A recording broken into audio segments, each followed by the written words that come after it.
کھڑے ہو کے آقا نماز پڑھا رہے ہیں، چہرہ کس طرف سی؟ اس طرف۔ دل ہی دل وچ حضور دے خیال آیا جی یا اللہ ساڈا قبلہ کعبہ ہونا چاہیے۔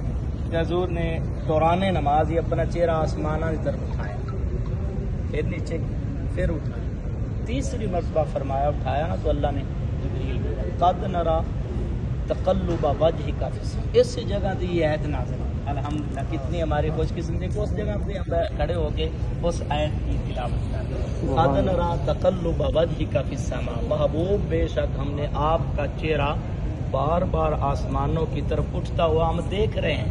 ویسے میرے محبوب کی شان یہ ہے کہ اللہ پاک نے ایک اور مقام پہ ارشاد فرمایا وَاصْبِرْ لِحُکْمِ رَبِّكَ فَإِنَّكَ بِأَعْیُنِنَا، محبوب تو تے ہر وقت میری نگاہاں وچ رہنا۔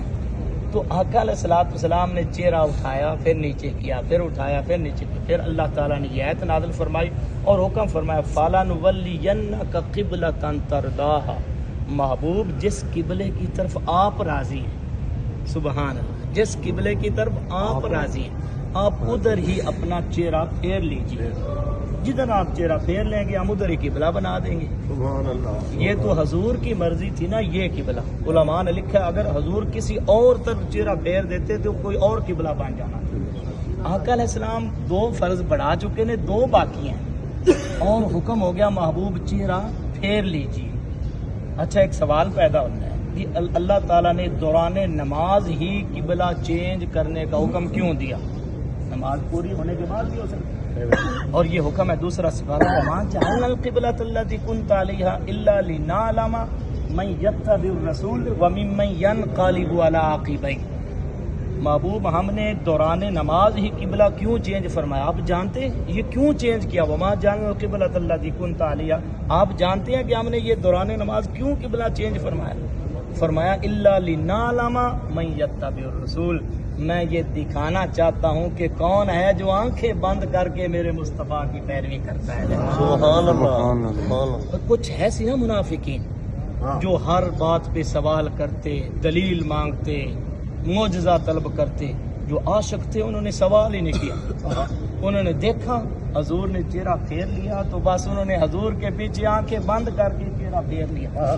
الا لنعلم، محبوب ہم یہ دکھانا چاہتے ہیں، ہمیں تو علم ہے، اللہ تعالیٰ کو تو علم ہے، الا لنعلم تاکہ انہیں علم ہو جائے جو آپ کے مخلص صحابہ ہیں، جو مومن ہیں، جو عاشق ہیں، انہیں پتہ چل جائے من یتبع الرسول، کون ہے جو میرے مصطفیٰ کی آنکھیں بند کر کے پیروی کرتا ہے، اور وہ ممن ینقلب علی عقبیہ، اور کون ہے جو الٹے قدم پلٹتا ہے۔ اچھا جو منافق تھے وہ کھڑے رہے بھی ہم کیوں چہرہ جو ہے ادھر بدلیں؟ جو حضور کے مخلص صحابہ کرام تھے مومن، انہوں نے دیکھا حضور ادھر سے چلے اور بالکل دیکھو پہلی صف سے آخری صف حضور ادھر سے چلے اور چلتے چلتے اس جگہ پہ کھڑے ہو گئے، اس جگہ پہ کھڑے ہو گئے۔ تو باقی 2 فرض حضور علیہ الصلوۃ والسلام نے اس طرف رخ کر کے قبلہ بیت اللہ کی طرف رخ کر کے نماز ادا فرمائی، 2 رکعت اس طرف اور 2 رکعت اس طرف، اور دوران نماز یہ قبلہ چینج کرنے کا حکم اس لیے دیا تاکہ کھوٹے کھڑے کی پہچان ہو جائے، مومن اور منافق کا پتہ چل جائے۔ لِنَعْلَمَ مَن يَتَّبِعُ الرَّسُولَ مِمَّن يَنقلب عَلَىٰ عَقِبَيْهِ، اور آگے فرمایا وَإِن كَانَتْ كَبِيرَةً وَإِن كَانَتْ إِلَّا كَبِيرَةً، فرمایا یہ ایک بہت بڑی آزمائش تھی۔ وَمَا جَعَلْنَا الْقِبْلَةَ الَّتِي كُنْتَ عَلَيْهَا إِلَّا لِنَعْلَمَ مَن يَتَّبِعُ الرَّسُولَ وَمِمَّن يَنقلب عَلَىٰ عَقِبَيْهِ وَإِن كَانَتْ لَكَبِيرَةً إِلَّا حَدَ اللَّهُ، یہ بہت بڑی آزمائش تھی، بس اللہ نے اپنے محبوب کے عاشقوں کو ہدایت عطا فرمائی اور انہوں نے آنکھیں بند کر کے کوئی سوال نہیں، کوئی جو معجزہ نہیں، بس چہرہ پھیر لیا، اور باقی 2 رکعت ادھر نماز ادا کر کے حضور علیہ الصلوۃ والسلام نے رکوع مبارک ادا کر کے بڑھائی، اور فرمایا دوران نماز ہی حضور علیہ الصلوۃ والسلام یا اللہ تیری نماز پوری ہو لگی، قبلہ پھر چینج، فرمایا نہیں میرے حبیب پہلے تیری مرضی پوری ہوگی، پہلے تیری رضا پوری ہوگی، اور اعلان کیتا ہے قرآن پاک وَلَسَوْفَ يُعْطِيكَ رَبُّكَ فَتَرْضَىٰ، محبوباً قریب آپ کا رب آپ کو اتنا عطا کرے گا کہ آپ راضی ہو جائیں. حضرت عبداللہ ابن عباس کھڑے ہوئے, آقا اللہ نے وعدہ کیا ہے آپ کو راضی کرنے کا, آپ کب راضی ہوں گے, کس وقت راضی ہوں گے؟ فرمایا میرے صحابہ سن لو, میں اس وقت تک راضی نہیں ہوں گا جب تک میرا آخری امتی جنت میں نہیں چلا. سبحان اللہ حضور سبحان ساری اللہ. خاطر اللہ کو لمبے سجدے کر کے اللہ تعالیٰ کو ساری بخشش منگا. حضور رب حبلی امتی بار بار پکارا. حضور ساری خاطر اللہ دی بارگاہ جڑا ہے آنسو بہاون, اسی بھی کچھ خیال کریے اپنے اس سچے نبی نال, اس غم گسار نبی نال, اس لقد جاءکم رسول من انفسکم عزیز علیہ ما عنتم حریص علیکم بالمؤمنین رؤوف الرحیم نبی نال, جو مومنہ نال بڑی محبت کرتا ہے. سبحان اللہ. حضور اپنے عاشقاں دے بارے بڑے غم گسار ہیں. کنڈا چب جائے نا عاشق نو, حضور دے غلام نو, تو آقا بے قرار ہو جائے.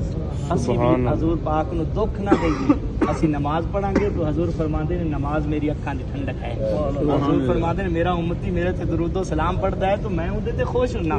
سبحان اسی اللہ. اپنے آقا نال محبت کریے, بے پناہ پیار کریے, ٹوٹ کے پیار کریے, اور اپنا اٹھنا بیٹھنا حضور دی سنت کے مطابق اپنا لیے. انشاءاللہ یہی ہماری کامیابی ہے. ہم دعا کرتے ہیں اللہ پاک کی حاضری قبول فرمائے. اللہم صلی علی سیدنا محمد وعلی آل سیدنا محمد وبارک وسلم صلی علیہ. ربنا آتنا فی الدنیا حسنۃ وفی الآخرۃ حسنۃ وقنا عذاب النار. رب العالمین اس مقدس مقام مسجد قبلتین کی حاضری میں قبول فرما. مولا سادے خطاواں نو معاف فرما, گناہاں دی بخشش و مغفرت فرما, ظاہر اور باطن پاک و صاف فرما, ایمان اور قرآن دے نور دے نال سینے روشن فرما, اپنے محبوب دی سچی محبت عطا فرما. مسجد قبلتین دے وچ جس طرح تو اپنے محبوب دی رضا دی خاطر قبلہ چینج فرمایا, انہاں دعاواں دے صدقے مولا ساڈیاں التجاماں بھی قبول فرما, ساڈیاں مشکلاں آسان فرما, غماں تو دور محفوظ فرما. مولا کریم ہمیشہ زندگی وچ خوشیاں برکتاں رحمتاں عطا فرما. اپنے محبوب دی ہر سنت نو اپناون دی توفیق عطا فرما. 5 وقت دا سانو نمازی بنا. مولا کریم اس سفر مقدس نو قبول فرما. سانو تے ساڈیاں آن والیاں نسلاں نو قیامت تک ان مقدس مقامات دی حاضری دا شرف نصیب فرما. سانو بھی بار بار اپنے پاک گھر اور اپنے محبوب دے روضہ اقدس دی حاضری نصیب فرما. گنبد خضرا دا ہمیشہ دیدار نصیب فرما. کل بروز محشر اپنے محبوب دا پڑوس نصیب فرما. آقا علیہ السلام دا دامن شفاعت نصیب فرما. دار محبوب دے ہتھوں کوثر دا جام عطا فرما. مسجد قبلتین دے وچ مولا کریم ساڈی حاضری نو شرف قبولیت عطا فرما. جنہاں نے دعاواں واسطے کیا انہاں دی حاضریاں بھی قبول فرما. جو بیمار ہیں انہاں نو شفا عطا فرما. بھائی محمد احمد دی بیٹی نو شفا عطا فرما. بہت سارے دوست احباب جنہاں دی بیٹیاں بیمار ہیں, بیٹے بیمار ہیں, گھریلو پریشانیاں نے, کہ ایسے میرے بھائی دوست پریشان حال ہیں, اچھے نیک رشتیاں واسطے مولا تیری بارگاہ اسی دستے با دعا ہے تجھے تیرے محبوب دی عظمت دا واسطہ. مولا اپنے حبیب دے صدقے ساڈیاں تمام التجاماں نو قبول فرما. جنہاں نے سانو دعاواں واسطے عرضیاں پیش کیتیاں سب دیاں قبول فرما. اللہم رب اغفر وارحم وانت خیر الراحمین. ربنا اغفر لی ولوالدی وللمؤمنین یوم یقوم الحساب. صلی اللہ تعالی علی رسول خیر خلقی محمد وآلہ وصحبہ اجمعین.